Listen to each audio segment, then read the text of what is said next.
Mark Davis, Chris Gemeinhart, Luke Rule, and Nick the Doc Skirkowitz.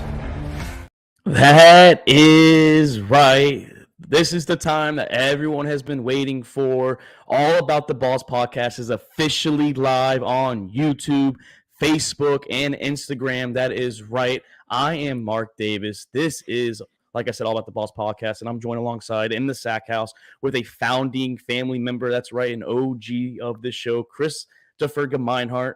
Chris, I was in here last night just testing around. I didn't save it on YouTube, saved it on Facebook, but how are you doing tonight? I'm doing good, Mark. Glad to be here live in the Sack House. I mean, our first actual live episode. Kind of amped up the layout. I'm excited. We're going places. Yeah, we are trying. I'm still just trying to make sure it's on. It says it's on Facebook, but I can't see it on mine. So, for comments and all that, like I said last night, if you guys were paying attention, I can't see it on the active account, like right here, the comment section. But if you're watching on YouTube, which is the preferred method, honestly, if you want to interact with us, if you go on YouTube, I can see anything you're posting because that's what we want. We want interaction from you guys out there and gals out there. If you want to hear something that we're not talking about or that you're hearing out there in the rumor mill, that's something that we'll discuss. If you have a criticism during the show, like I said, we learn more from you guys. We learn more from the people itself. So with Instagram and Facebook, though, I'm going to have to manage it myself. I'm just going to have to go on my own account while we're live and whatnot. But yeah, Chris, we're here. And everyone that's listening, the ticker's going on Twitter and IG at the Sack House, All About the Balls podcast. TikTok's a little more complicated. It's at _Sack House. Once again, All About the Balls podcast. And if you want to watch us later, Apple Podcast, Spotify, iHeart, we have it all on there. But Chris, weekend was good. March Madness, my bracket's still alive. I know we're going to end the show with that, but my bracket's still alive. I'm in third place just by a few points in our little bracket challenge. So I'm hanging in there. It must be good. My bracket busted in like the third game. So, I donated $20. And we appreciate that. Like, I mean, it's $500 on the line. So I definitely appreciate, I appreciate the money because I'm hoping to win this bad boy. You know what I mean? But I guess we'll start in here to the NFL owners meeting this week. They're in Orlando, Florida, just where we kind of grew up, our neck of the woods, just about 45 minutes from where we were living. And a couple rules already got broken out. I'm going to try and screen share this. Like I said, it's going to be maybe a little janky. We have not done it on YouTube Live. So let me try and manage it here. Yeah, there it is. So as you can see, yeah, it's a little janky. So right there, the rules are explained when it comes to the hip tackle. That's what we're going to talk about is the hip tackle. So I had it open, and I guess it went away. Yeah, so anyways, there's a hip tackle that it's not going to work. But anyways, there's a hip tackle rule, right? So it's been going around Tony Pollard and more recently Mark Andrews, where they're getting chased from behind and whatnot, and the defender drops his weight down on his ankle, on his leg, Chris, and essentially Mark Andrews got hurt, Tony Pollard got hurt. I think it's a bullshit rule. I think it is, because if you're chasing a guy, there's a saying, if you can't Superman lunge this motherfucker and push him over, he's done for. Or a shoelace tackle, you might as well just let him go by. I just feel like they're taking the elements of the game out. Like, I get it, the horse collar it's a dangerous tackle, but you can get away with the horse collar back in the day with the hip tackle because it's natural reaction. Like, you guys are going 15 miles per hour and you're trying to pull them down. You're going to fall and someone's going to get hurt. But now the defender's going to get hurt because they're going to think about it too much and they're just going to get ran the fuck over. So I don't like the rule. I think it's bullshit. I have my views on the owners as a whole with the whole field conditions, but I think it's a bullshit rule personally. Yeah, I mean, it really depends on what side you look at it. We could see all day today defensive players tweeting about how much they hate this rule change, that the NFL is getting soft. But then on the flip side, you have offensive players. I mean, I know one, for example, Kenyon Drake, he tweeted out that he lost his right ankle quarter of the 21 season by that tackle. So, I mean, it really depends what side of the ball you're on. I think it's just making it harder on the defensive side to actually make tackles that are legal. And then offensively, I mean, you're pretty much saving your offensive players, especially those running backs. I mean, I get it, but like now you have like let's say Saquon, who's massive as hell, right? And then you have a cornerback who's like maybe 175. He might be the last line of defense. You expect him to be able to tackle the guy. I mean, he might be able to catch up with Saquon, but like I said, you're expecting him now to push him out of bounds, or if it's open field, shoelace tackle him, or like I said, Superman lunge, and that's just not. It's just not going to work. And now you're going to cause issues and injuries with the defenders that are going to second guess themselves. The guy that's going to come out of nowhere, he's going to fucking blindside this guy. He's going to get ran over. He might have a concussion now. The guy that's second guessing himself, and it's just not a good.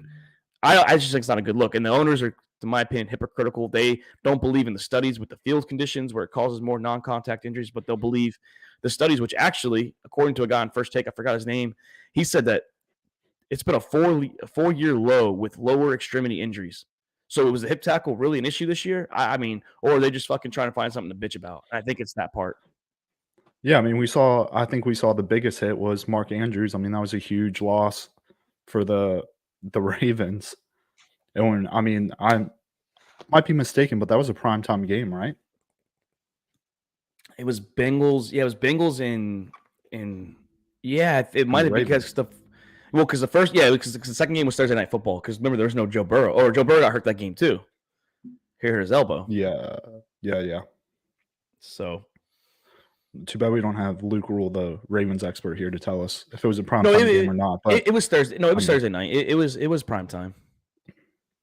Yeah, I mean, I think that's the biggest thing that got at least highlight on it was that nasty injury from Mark Andrews. Yeah, I mean, and it is unfortunate. It really is. It's just that's just the name of the game. I mean, you sign up for these, you sign up to play football, and you're going to get hurt. It just is part of the game. And I don't know, like, I mean, I want Troy Vincent and Roger Goodell to literally make a fucking video. The proper fundamentals of how tackling should be done, because if they can't tackle you, like they have a body target literally from here to like, you know, your crotch pretty much. I get it, like the concussion you want to take out, and I get blindsiding a quarterback's knee if you purposely go low and you clip them like Tom Brady, for example, against the Chiefs with Bernard Pollard back in the day. But, I mean, those things I can understand, like trying to take away the head hunting and trying to take away blindside like clippings. But you're okay with the offensive linemen that are able to cut block, and those cause injuries. I mean, doesn't that cause an injury to the defensive linemen and the linebackers? It does cause injuries, and they changed that rule a little bit, though, right? To an extent, but they altered it. Yeah, you could still do it, but there's a certain way. I tried finding it; and it was hard to look. They altered it, yes, but it's still a bullshit. It's still bullshit. And same thing with the tush push. Like I said, I'm okay with the tush push, but you're okay with, and it was not his wrist, Luke. It was his elbow that got hurt. But it wasn't. It was the fact that like you could do a tush push, but the defense for the defense not doing it is someone got hurt on a field goal unit. But why can't someone on the defense get hurt if the offense is doing it? So like it's all like offense, and it's for casual fans. I hate to say it. The NFL is trying to cave to casual fans, like baseball with home runs and making the offense great, taking the shift away. And like Jake said in the Discord, basketball where there's no defense, they make it harder to play defense. So, you have 140-point games. So it's just for casuals to pay attention, make the ratings go up, even though the ratings have been up. And no, it wasn't his wrist. I'm pretty sure it was his elbow, because that might have been his wrist. I don't know. Yeah, he got hurt, but I just don't like it, man. I think the owners are just kind of, they're soft in the game, and like we keep joking, when's flag football going to be a thing? It's already in the Pro Bowl. When's it going to be in the actual NFL?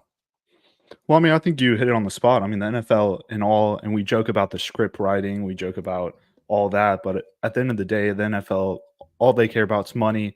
We're going to hit on it about talking about the fields, but nobody tunes into a game and wants a defensive game. No one wants to watch a 10-3 game. They want offense. They want touchdowns. And, I mean, that's what these rules are going for. I mean, if you want to see 48-45, go watch college football. Like, seriously, go watch college football. Pay attention on Saturdays and on Labor Day weekend on Sunday and Monday, and then, some Thursday night games that college plays Thursday nights. Go watch college football where it's going to be 48-45, even when Georgia plays Alabama. Sometimes you'll get LSU played when it was Tua and Burrow. What is it, fucking in the 40s? Like, come on. And they're supposed to have superior defenses, and they're fucking still get 40 points in college football. I mean, that's what you want. Go watch college. Go watch XFL. Go watch that shit. The NFL is supposed to be competitive on both sides of the ball. I'm not asking for like a Minnesota Vikings Raiders game 3-0. And I'm okay with the defensive game at occasions, just like I'm okay with high explosive games at occasions. But I prefer like a good 20s to 30s. Like that's the range. Like that's what I want to see. But you're taking away the defense, who the defense played really good last year too. I mean, they started figuring out the offenses. I was a bad year on the offense, but now, let's fucking make the offense better, man. Like, it's sickening to me. It honestly is. Yeah, I mean, at the end of the day, player health, that's what they're concerned about. NFLPA, the owners, all of them. Yeah, I mean, we'll see how long it lasts. I know the PA was against it. If I'm the PA, though, man, the next CBA meeting that they have, they renew it, I'm going on strike. I would go on strike until they change it back. I would legit go on strike. Yeah, I mean, we could see the same thing when they changed the rule about reviewing pass interference calls. It could be something that they implement this year, and then next year, it's out of the house again. Well, it's going to be hard for the refs to determine what is a true hip tackle, like, because they say if you swivel. So, like, what do you define as a natural compared to – because what happens to an offensive player, like, kind of flops and he falls back on himself. Like, he does it. He initiates it. What do you – like, I don't think it was Mark Andrews, but there's another tackle they kept showing, and it looked like a standard tackle. I mean, it looked like a standard tackle. I mean, yeah, I know he hit his knee where it bends at, but to me, it's natural for the most part. Yeah, I mean, you brought up a great point about like the refs. I mean, like what ref or what is going to be the defining factor of what is this hip drop tackle look like? I mean, what's for a guy to look and see if he can fully drop his body weight while trying to tackle, It's going to be impossible.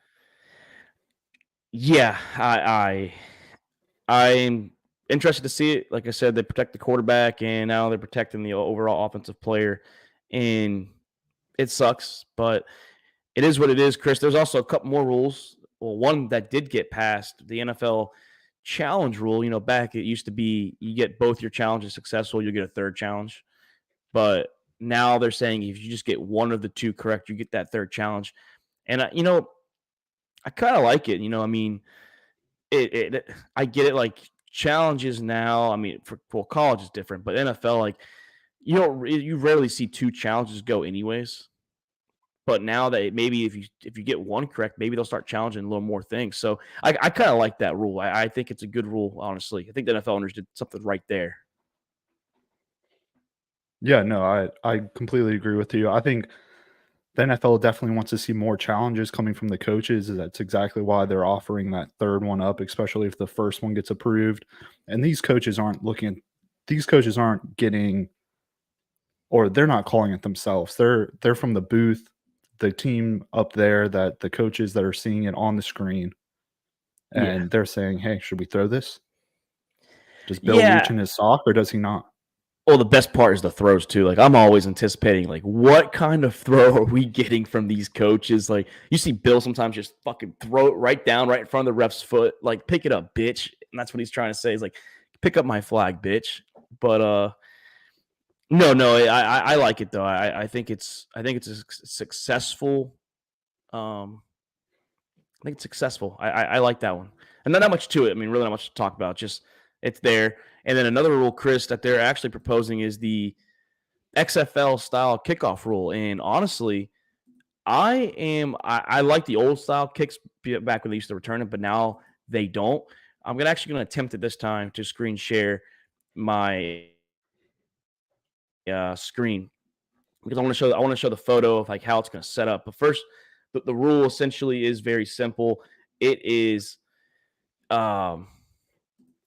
the kicker will be by himself, essentially at his own 35-yard line. And then the other team, or his coverage team, they'll start 10 players on the 40-yard line. They have to have a foot on the opposing team's 40-yard line. So everyone besides the kicker will be on the receiving side's field. And then the other guys, you can have two returners, but you have to have at least 7 guys on the 35-yard line with a foot on there.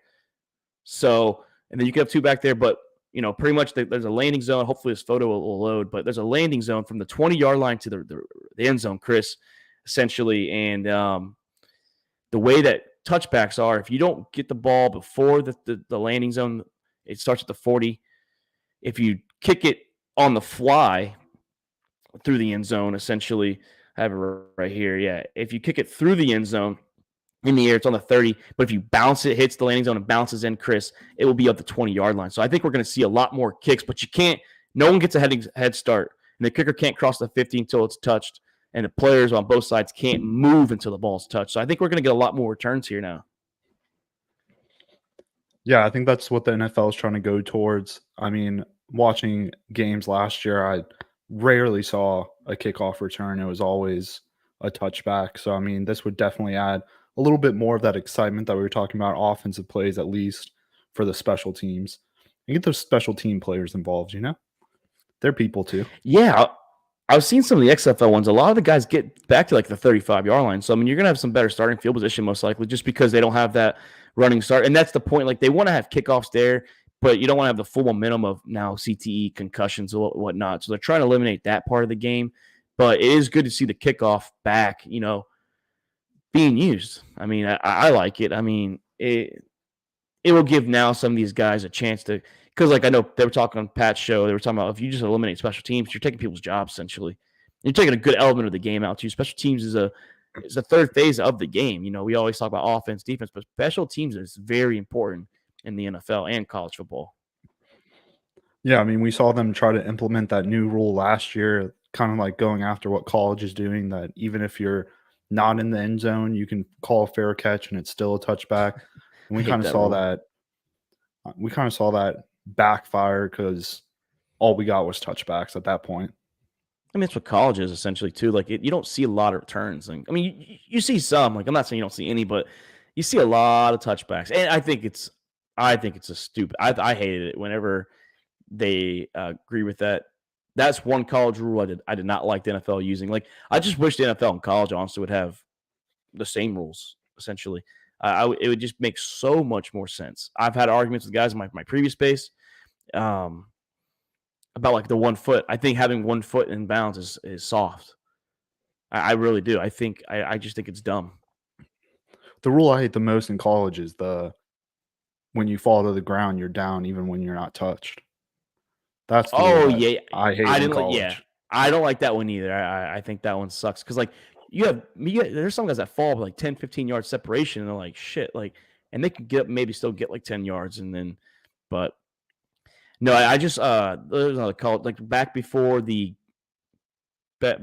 think college is starting to do 2-minute warnings now, but that's gonna be new this year. The what was the rule where the clock stopped after every single first down? Every first down. They changed that last year. Yeah, they changed that last year to within 2 minutes of the half, so that doesn't stop anymore. But still, like, why are we stopping the ball? That's why you have timeouts. I mean, they already stopped the fucking clock to review every single goddamn little thing. So, like, why you need more time? Like, college games are like literally 4 hours long compared to 3 hours in the NFL. It's ridiculous how long a college game is. I know it sped up a little bit last year, but I don't like that rule neither. I don't like the fact that they review. I mean, I don't know. I kind of like the reviewing a little bit everything, but I still kind of against it. I think reviewing it just slows down the game. You're reviewing every single little thing. It's enough's enough. But Chris, let's talk about your boy on the ticker right there, Coach Primetime. And I just feel like he's always in the news somehow. Someone said today he's becoming the LeVar Ball. Someone else talked, I forgot who it was. So he said he's becoming the LeVar Ball of college football. And I get it. Like, he left Jackson State. He went to Colorado, Chris, doing better for himself, doing better for his family. I'm not going to hold that against him, but it's been getting annoying. Some of the stuff it's getting annoying.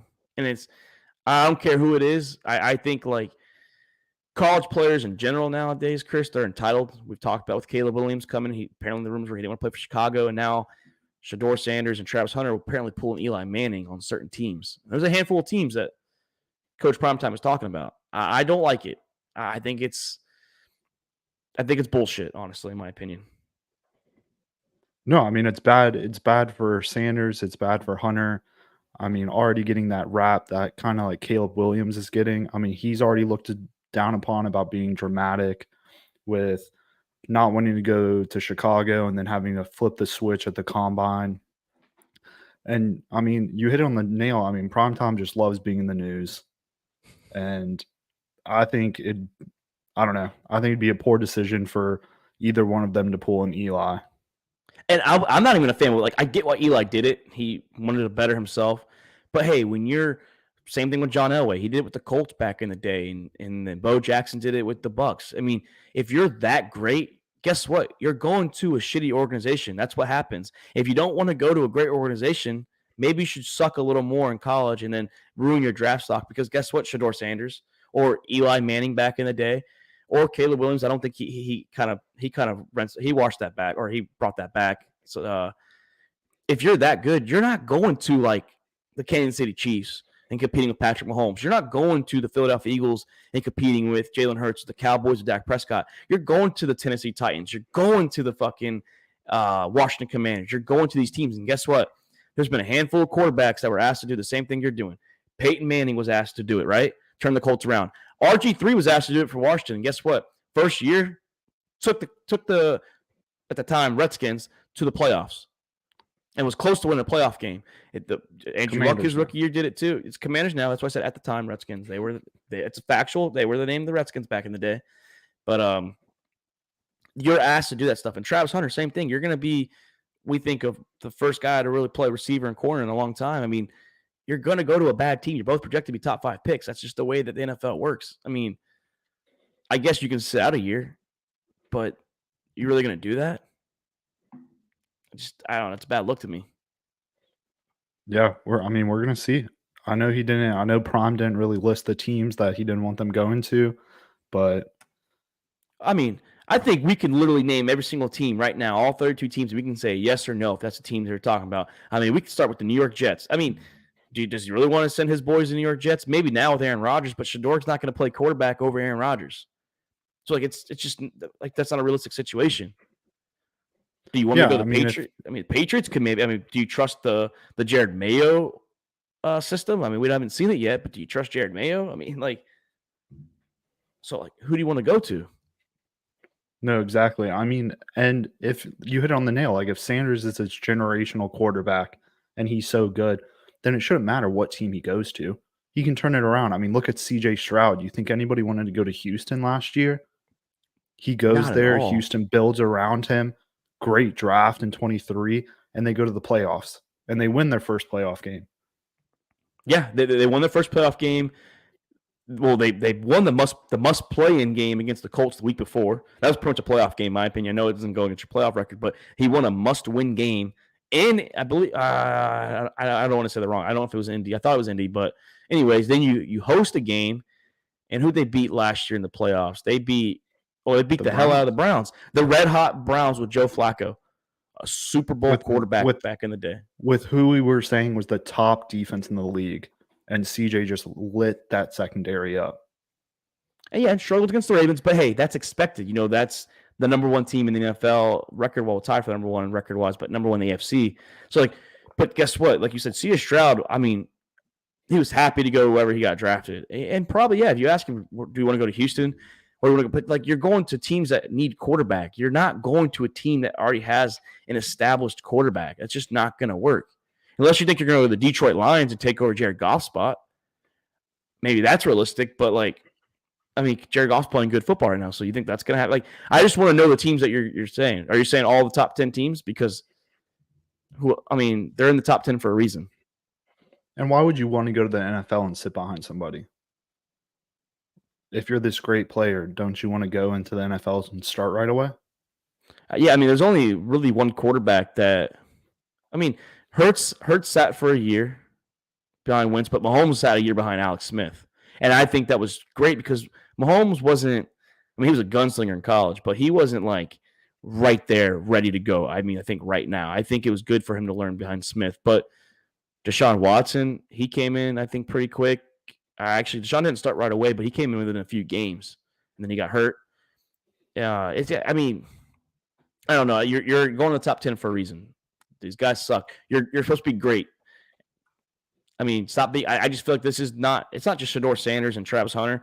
It's the college players. Like they're just entitled now. They feel like they're entitled to immediate success. And how many great college players have we seen fail in the NFL? So, well, it's because they have a bargaining chip. Everything revolves around the NIL now. I mean, they're getting paid big money in college. So, what's stopping them from wanting to go to the NFL? dude, Travis Hunter just bought his mom a nice ass house. I think it was in Atlanta too. That was good, but good for them. I mean, I'm okay with the players getting paid, like, or they're getting paid from companies. I mean, that the boosters give, but they're getting paid for like their name, image, likeness. I know a lot of people have a problem with it, but good for them. I mean, I'm good with them getting paid. It's just I don't like the entitlement. It's not just these guys. It's even guys that set up bowl games. We talked about that many times for the past few years since Chris McCaffrey started it. It's that stuff right there. Nick Bosa sitting out for a year that rubs people the wrong way. You don't want to get that image. You haven't even started the 2024 college football season. You're already talking about pulling Eli Manning. Like, we haven't even got through the 2024 NFL draft. You're talking about 2025 NFL draft, about sitting out or not playing for a team. It's just ridiculous. I mean, I love the NIL. I think the only thing that's iffy is that Alabama O-line transferred to Iowa, got a bag, and was like, hey, I'm transferring back to Alabama. Thanks for paying me. Yeah, that one, and they can't take the money back neither. So that one's kind of shitty in my opinion. I think it's shitty for like the state has to let them keep it because you pretty much did. I think you did that on purpose. Oh, guaranteed. He chased a bag. He got paid. And then he saw Alabama kind of rebuilding back up, and he's like, okay, I want back on the ship. So he left after Saban left, and then he came back still, right? That's what happened? Yeah. God. I thought you couldn't transfer. I thought you couldn't transfer like that. I mean, I guess you can, but I guess not. It's ridiculous, man. Speaking of ridiculous, Chris, Shohei Ohtani. Oh, man. And his bullshit fucking PR press conference right there, where he read it from he read it from like it looked like a train, like he was already written out for him, or read it. Someone wrote it for him, or he wrote it for himself, and he already had it ready to go. But what do you think? I mean, I have a lot to say, but I mean, I do too. I think it is bullshit because I saw a video today on TikTok and it said your story changed 2 or 3. So your story changed after you did a 90-minute interview, your boy, and it's not just his boy that said it. It was a spokesman close to Shohei Ohtani that was not his interpreter and his best friend that said he knew about it. He was the one doing it. After the 90-minute interview that his interpreter did, former interpreter now, 10 minutes later, he said, I made that all up. I was wrong. So now you expect me to believe that a spokesman close to the two of you said that Shohei Ohtani knew, that he did not know. Now, the bookie said that Ohtani is a client, by the way. So the bookie, the legal bookie, is saying he's a client. And you're going to sit here and tell me that you didn't know anything about it. You just $4.5 million disappeared from your account, and it's no big deal. You're laughing in the dugout the day before you fire this guy. You're having a good old time. I don't believe it. I'm not saying he bet on baseball. I just don't believe that he was not gambling. I don't give a shit if he's gambling on basketball, soccer, football illegally. Mind you, I mean, I know it's illegal in California, but I don't care. I don't care about that. But so help me God, MLB, you do not fucking investigate this. I know you're starting to investigate it now. You better do the right thing if he was betting on baseball. Because it's a damn shame that Pete Rose, one of the greatest players of all time, who bet on himself, did take the ban. He took it, but he bet on himself and his team to win, is not in the Hall of Fame because the writers won't elect him while he's banned by the MLB. It's a shame. And the NBA, I know it's not a big name, but they're fucking investigating a guy for gambling right now on his own sport. They were quick to that fucking trigger. Wake up, MLB. Get it together. Yeah, I mean, you hit it on the spot. Like, he was in there laughing at the dugout the day the news broke. And you know that they knew that the news was going to break. Like, they definitely caught wind of that. Another thing is, like, I think I mean, the guy was getting paid what, like 200,000 a year to interpret for him, I think he was getting but had $500,000 a year. I think. I wa- I was reading like 250, Well, still a lot of but money. for him, yeah, no, still a lot of money. But if this bookie had him on a credit line of $4.5 million, the bookie knew he definitely had a bigger paycheck than that. I I just want to know how he got access to his account.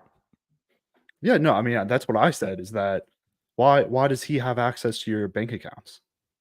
And how are you not noticing that much money getting drawn out? No, I get it. Maybe money's not a big issue to him because he's only getting $2 million a year, and he's going to defer 680 million. So he got $700 million contract. 680 he'll get at the end of his contract. Maybe money isn't a big issue. I think the money's not an issue because you're trying to get weapons around the Dodgers. It's not about that you don't need it. I mean, you have endorsement money. You don't care about that money, but how do you just let $4.5 million? I don't give a shit if you're rich. $4.5 million to a guy that is only worth like 20 or 30 million. I don't know how much he was worth at the time, but that's still that's still a decent chunk. It's not like you're a billionaire. That money is missing. And apparently, like I said, a spokesman said you signed off on 2 separate transactions. And if it's just illegal gambling on soccer, which was what it mainly was, who cares? You'll get a slap on the wrist by California and the MLB. You're not going to get in trouble. You're not going to get banned. It's soccer. You're betting on another sport. So what do you? I think so. I think it's something's up. I think there's more to it. I really do. Yeah, I mean, like I sent a message right after the press conference was that was like if Otani's coming out and saying this guy stole my money, are we going to see him press charges? Are we going to see this go to court? Like that's going to be the real tell. Oh yeah. Oh no, I'm not press charges. Well, why not? I don't give a shit, Chris. If you sold $4.5 million to me, dude, I'm taking your ass to fucking jail, dude. Like, That's 2 I'm years. sorry. That's 2 years of his contract. Yeah, that is. I don't know how. I forgot what the Angels were paying him back in the day, but still, like, I just don't get how a spokesman. I'm still stuck on that. A guy close to you said that he was not going, or he knew about it, and then all of a sudden it changed. I don't get it. And Pete Rose said it back in the 70s and 80s. Maybe if he had an interpreter, maybe he gets away with it. Like, I mean, he said it. Obviously, Pete Rose knows something's up. I mean, coming from a gambler, right? I mean, he knows something's up. The whole world knows. I mean, we all know these guys gamble somehow. We all know it. All athletes gamble. Yes, it's okay to gamble. I'm not going to sit there and say you gamble in your own sport. Now, I mean, I'm not going to say you don't. I'm not going to say you do. I just think something's sketchy here. I think it's very, very sketchy that the story's changed, and he did a bullshit PR stunt. It took the MLB a few days to get off their ass to investigate. I just don't get it. If it was anybody else, if it was like not a big name like an Aaron Judge or like obviously Ohtani or Mookie Betts or Acuna Jr., if it was no one like that, okay, I get it. If someone like that, you're not going to investigate right away because that's the money. But I just don't get it, man. Well, it's fishy to begin with once the news broke, the MLB saying, "Hey, we're not going to investigate this. We're not looking into it." And then everyone's criticizing it, social media is slamming the MLB about it, and then they're like, "Okay, let's cover our tracks. Let's look into this." And I think it's just going to be one of those things that they're going to look into it, they're going to blame the other guy, sweep it under the rug because right now he's MLB's golden boy. Oh yeah, he's money. I'll say he's money, but you're not going to be on the baseball episodes. But we're going to talk about it tomorrow. Me and Jake are doing not a live recording, but we're doing a baseball preview storyline for 2024. And I'm going to say this year, yeah, he's not as much money this year because he can't pitch. He's a hit. I mean, anybody can go DH and go hit the ball. Aaron Judge can do it. Acuna can do it. Mookie Betts can do it. All these guys can do it. But this year, the attraction of Shohei Ohtani is not the same as it was in the past with the Angels because he's not going to pitch until 2025. He might play the outfield later in the year, but the money's not there. People are still going to see him, but it's not the same as it was. But like you said, for like long term, he's the moneymaker. He really is, and Yeah, and we're seeing it. We're seeing it now. I mean, Porter with the Raptors, he's getting investigated and he's out of the lineup. Like the NBA is not even letting him play right now. Yeah, I just don't get it. I'm disappointed. I honestly am disappointed with the MLB, and I don't know, man. I don't like to say the guy's guilty, but I don't. I feel like there's more to it. I feel like there is baseball gambling there, and I mean, it's fishy too because he came out and said he didn't bet at all. So not even like coming out and saying, "Yeah, I bet on some soccer games." It's no, I didn't bet anything. but the bookie says he's a client. I know he says he's a client. So whose word are we going to believe? Are we going to believe? Are we going to believe the bookie? Because remember, the bookie just wants his money. That's why he said he just wants his money. He doesn't care who pays him. He has his money. And my brother Tony says that he's not guilty. He, obviously, you don't want to just paint a picture, say he proven innocent before, or I'm trying to say guilty before innocent, but it's just weird, Tony, that the story's changed. If you've kept up with it, I don't care about the bookie at all. Honestly, it's the fact that the story's changed so much. It's the fact that the spokesman said Ohtani knew Tony, and then all of a sudden it changed, and then he did not know. And the bookie says he's a client. So, like, what really is the truth? What really is? It's black and gray, right? I mean, it's black and white. There's no gray line here. It's either you did or you didn't do it. You got one side saying he's a client, one side he's not. So, and that PR stunt was bullshit. I could have done the same thing. Reading right off the script. You could see it. He didn't even try to hide it. Here, Chris. South Carolina, it's illegal to gamble, Chris. And myself, Mark Davis, I don't gamble illegally. I don't gamble any sports at all. I'm an honest man, hardworking man. I would not do that. And I just didn't gamble. I sound like Ohtani, didn't I? Yeah, it was. And if you didn't do it, you should be able to speak without looking at a piece of paper. Come from the heart, It should come from the heart, right? No, I agree. But enough Ohtani. I don't want to slander his name too much. Like, I think he's great. And if he did gamble on baseball, keep him in and bring back Pete Rose. Let him go in the Hall of Fame. That's all I ask for. Let him do what he did. I don't give a shit, honestly. I just want Pete Rose in the Hall of Fame. Give him in there. He should have had a translator back in the day. That's what he said, man. That's what he said. No, Tony, I almost asked. Yeah, I did ask you to place a bet for me in Florida, coming from an illegal state to a legal state, but I didn't make the bet. Should have. I would have made the money. I think it was the Patriots Thursday night game. I forgot who they were playing this year. I actually would have won some money. But no, I didn't bet that. I didn't bet that. But Chris, let's talk about a little March Madness. Just a little March Madness in here, right? And the madness is popping this March. The first weekend was pretty good. A lot of the favorites are in there. Like it's the first time I think since it's been a long time that all 1 and 2 seeds have made it out of the first weekend together going into the Sweet 16. Yeah, I was just gonna say in here right now. Right now I'm in third place. I'm at a 95.6%. I'm looking good right now. I'm ranked 1.1 million, Chris, in the world. Chris, right now, yeah, brother. You're at 42%. Oh, dude, you're 21st out of a 25-man bracket, dude. That's not good. But I mean, not good. There's some teams there. I know Texas. I called it out when me and Jake did our show. Texas lost. Expected. We lost to Tennessee, but hey, man. Shout out to Clemson, 6th seed, Chris Clemson. First time since 2018, second time since 1997. They're in the Sweet 16. I'm pulling for them. I need them against Baylor. I need them to beat Arizona. I need them to beat Arizona this week. The game's Thursday and Friday, but also shout out to New Mexico State, 11th seed, Chris. I think they're the lowest team remaining. They are in the Sweet 16 as well. So NC State, ACC conference champions in the tournament, and they're still cooking. They're still hanging in there. They beat on Oakland, who upset at Kentucky. So, yeah, it's literally all favorites in there with a couple lower seeds. Like I said, Thursday we have a 2-6, a 1-5, 1-4, 2-3.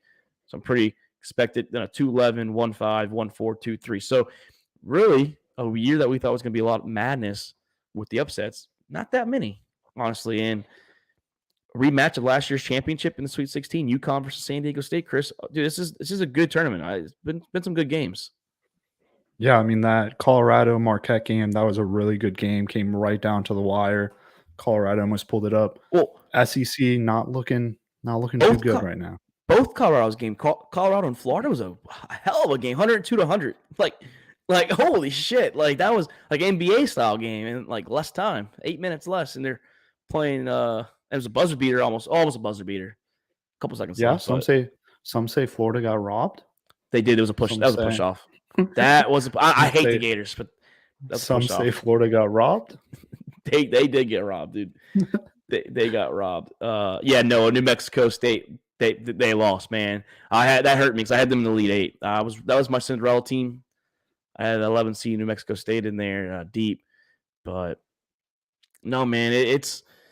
I love me some March Madness. You know what I mean? Like it's good. I think it's probably the most exciting tournament of the year. I know football playoffs is something special to me, but for excitement, like because you have like the first 2 weekends, really it's Thursday through Sunday the first 2 weeks, and then it's Saturday, Sunday, and then or Saturday, Monday for the Final Four in the championship. But yeah, I was really rooting for Oakland after that Kentucky. I was rooting for the boy Jack Golke. I was hoping, hey, they'd make it a little farther. Yeah, I mean, sometimes experience pays off, and they were close. But yeah, shout out to Noah too. Noah's in the YouTube chat right now. He's actually in first place in the bracket. He's winning by 20 points, and he's winning over me by 30. So me and Noah have some games coming up that are going to matter. And right now he's top dog. You know, he's got UConn. He's got the Huskies winning. But Chris, LSU women's basketball, they're in the Sweet 16, right? In the Sweet 16 again, we close in the second quarter, and then absolutely just fucking released it in the second. And then the Iowa West Virginia game right now, close 55-52, 1 versus 8. But yeah, Angel Reese doing her thing, waving goodbye to the player, huh? You saw Caitlin Clark and her dad? Yeah. Did you see Pat McAfee's show today? I need you to watch the clip of the rumor mill. Did you see the rumor mill? Yo, fucking Boston Connor. Tony, I'll be there Friday. I'm not sure what time. I'm not sure if I'm leaving Thursday night at midnight and getting there first thing in the morning. I might be getting there early in the afternoon. I don't know yet, man. If you answer your FaceTimes, I'll let you know. But, Chris, Caitlin Clark's dad was yelling at him, and Boston Connor was saying it, dude. He was calling it out. I mean, it's plain and simple. Stop fucking complaining. Just play the game. But I get it. You know, it's emotional. It really is. I mean, the only thing I hate about Caitlin Clark is that, yeah, she's emotional. She does stuff. She flops. But, I mean, Angel Reese does the same stuff. And people shit on Reese.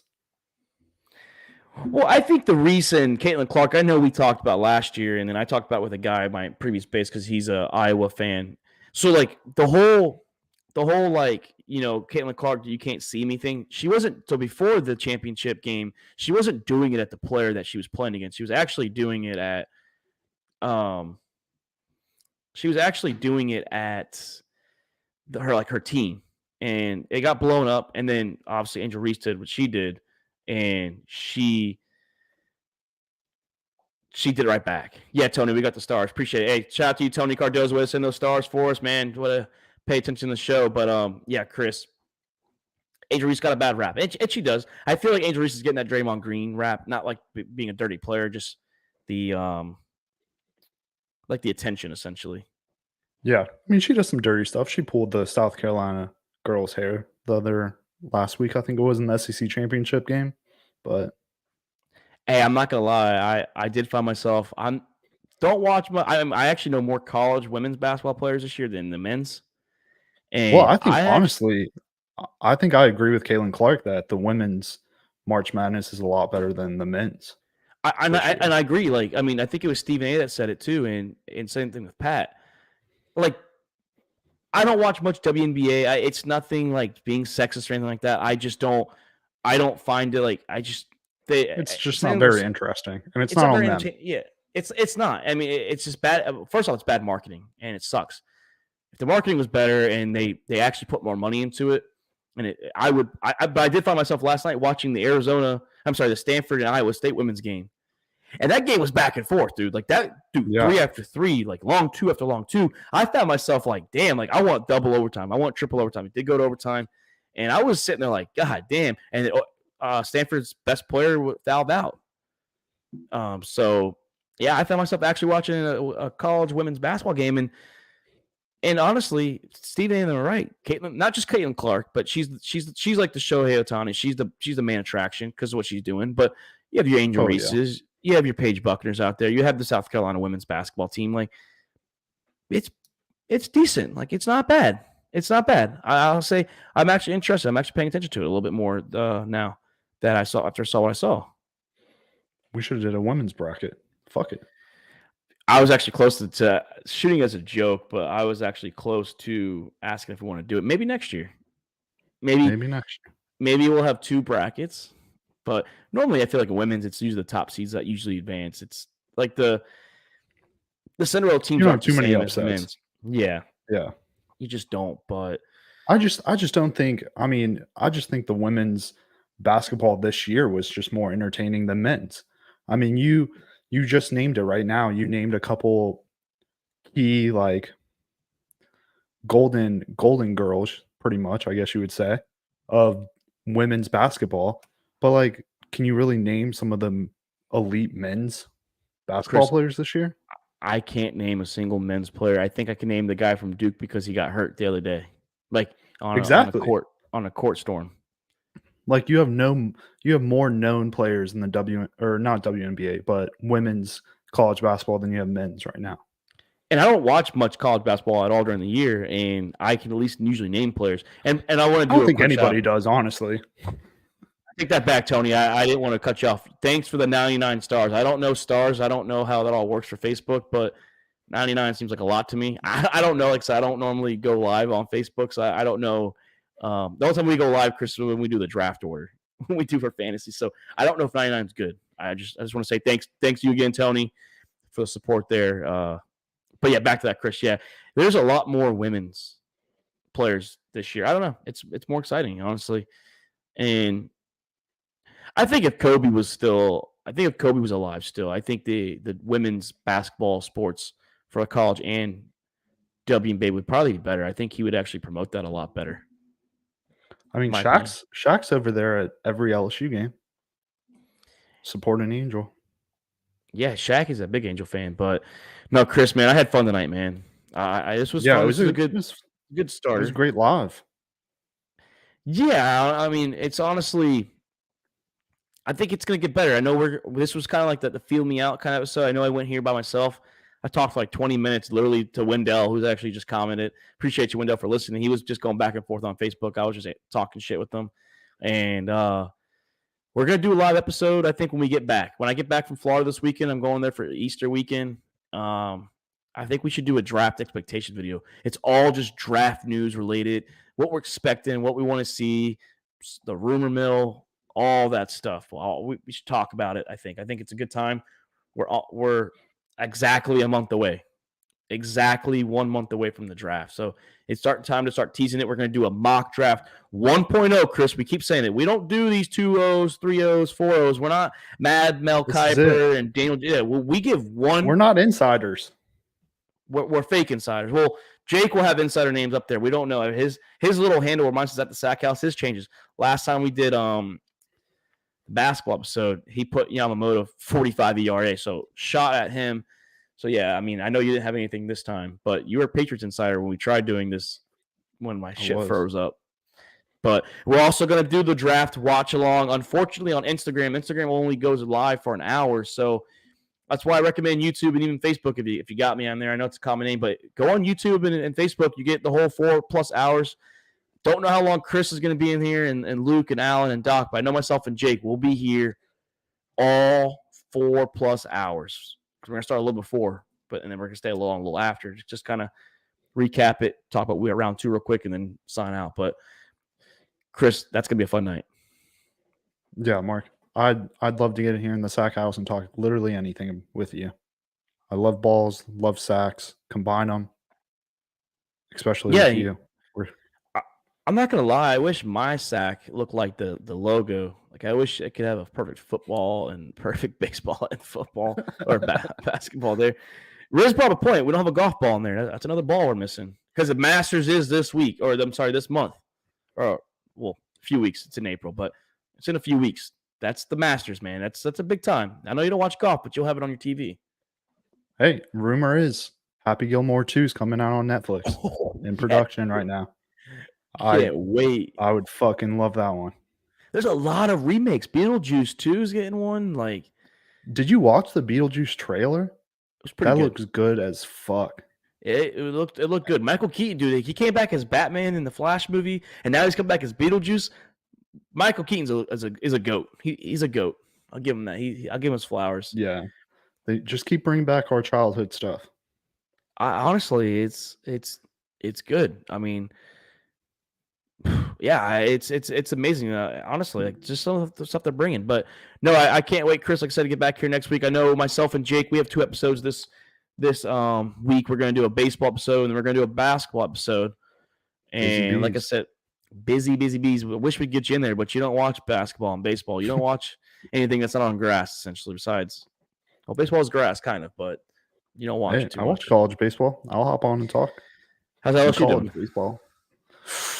Not good. We're not repeating. Just lost another series to Florida this weekend. Lost too much offense. Speaking of baseball, Paul Skeen's girlfriend, Livy Dunn, the SEC champs for gymnastics out there. Dude, congrats, man. Hey, won the SEC championship, going into the national as the number 2. So, I mean, they're looking good. I'm rooting for Livy. She's my favorite. Yeah, college softball's looking good. LSU's doing pretty good in sports right now. I honestly think that's the only gymnastic person I can name is Livy Dunn. I can't name another name than gymnastics. Just Paul Skeen's girlfriend. Unless you're talking MLB, then it's Livy Dunn's boyfriend. Hey, power couple. It's a power couple right there, man. But no, Chris, great episode. Like I said, can't wait to do it again. I marked it. Oh, Doc, good to hear that you're doing good from your surgery. He will be out for a couple weeks. He can't really talk much. He did bottom surgery. His mouth's all stitched up. So, like, yeah, he can't really chit-chat.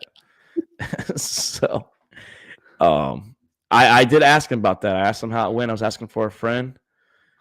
I'm actually the end of July, we're going to take a week off. I'm going to be, look, we got another.